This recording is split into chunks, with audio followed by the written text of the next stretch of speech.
தென்றலிலே தங்கமலர் பறித்து தமிழ் தாய்க்கு சூட்டிவிட்டு சங்க தமிழ் தந்த தங்க மொழியா தமிழ் மொழிக்கு எனது முதற்கண் வணக்கங்களை தெரிவித்துக் கொண்டு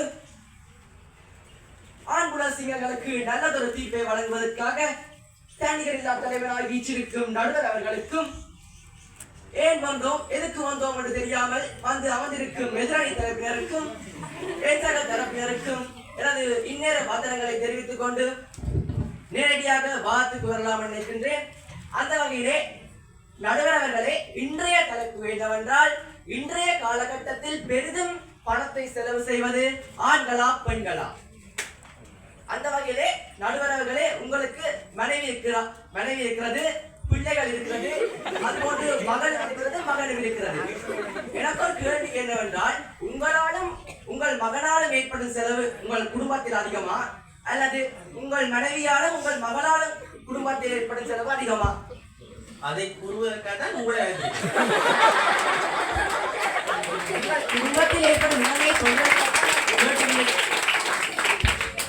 எந்த குடும்பம் உங்கள் குடும்பம் என்பதல்ல, எல்லாருக்கும் அதே நிலைமைதான். அப்பா பார்த்திருப்பீர்கள், அம்மா பார்த்திருப்பீர்கள், அதே மாதிரி தான் செலவு, அதே மாதிரி தான் சாசு விட்டேன். நான் இப்பொழுது கேட்டது உங்கள் குடும்பத்தில் மட்டும், அதை சொல்லுங்க. அம்பலத்தை அம்பலத்து கொண்டு வரக்கூடாது. இதிலிருந்து தெரிகிறது உங்கள் குடும்பத்தில் உங்கள் மனைவியும் உங்கள் மனைவியாலும் உங்கள் மகளாலும் ஏற்படும் செலவு தான் அதிகம் என்று. இப்ப அதை விடுங்க. அது மாதிரி ஒரு வயது ஒரு அம்மா போறா டெய்லர் கடைக்கு. அங்க டெய்லர் கடைக்காரட்ட கேட்கிறா, எனக்கு ஒரு சாரி பிளவுஸ் தைக்கணும். சாரி அவ கேட்கிறா, ஐயா சாரி பிளவுஸ் தைக்கணும், அதுக்கு பின்னால் ஒரு ஜன்னல் தைக்கணும்,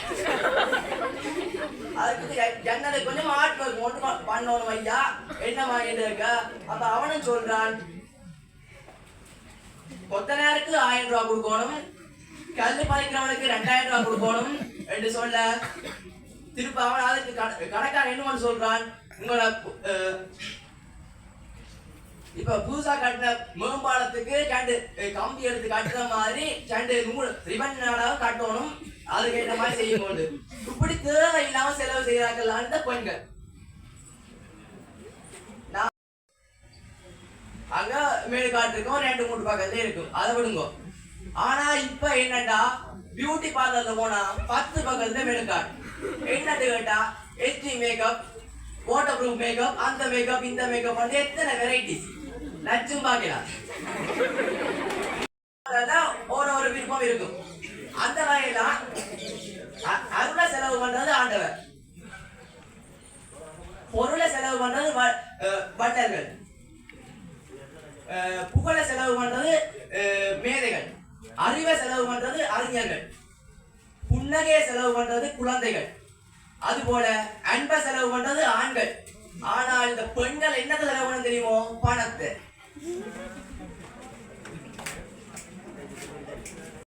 பரவுல மகிழ்ச்சியை காண்றதுதான் பழக்கம். ஆனா இந்த பெண்கள் இருக்கிறவங்களோ செலவுலதான் மகிழ்ச்சியை காண்றது. 1000 ரூபாய்க்கு சட்டை வாங்கி போட்டு 3000 ரூபாய்க்கு ஹேர் ஒர்க் பண்றாங்களா இந்த பெண்கள். அன்றைக்கு நான் தெருவால போனேன், அந்த ருக்குமணி ஏற்றி விட்ட ஒரு சட்டை நடக்குது. என்னட்டு கேட்டா, பக்கத்து வீட்டு சியாமலா டிவி அவரோட புருஷன் இந்த நவராத்திரி 11 நாளுக்கும் 11 சாரி பண்ணி கொடுத்துட்டாராம், எனக்கு வேண்டி தெரியலையா 2 சாட்டை இருக்குது. இப்படி ஏன் நவராத்திரிக்கு 11 நாளும் 11 சாரி தேவையோ? இல்லத்தானே. அது மாதிரி இப்படி தேவையில்லா செலவு வைக்கிறது தான் இந்த பெண்கள். பெண்கள் வலிக்கிறீங்க பியூட்டி பார்லருக்கு கொஞ்சம் தாங்கள கொஞ்சம் மினுக்குறாங்க, அது கொஞ்சம் நிதியை கொஞ்சம் கட்டையா வட்டிடுங்க. கட்டியா வெட்ட சொல்றது, ஐயோ கட்டியா வட்டி போட்டாங்களே கத்துறது.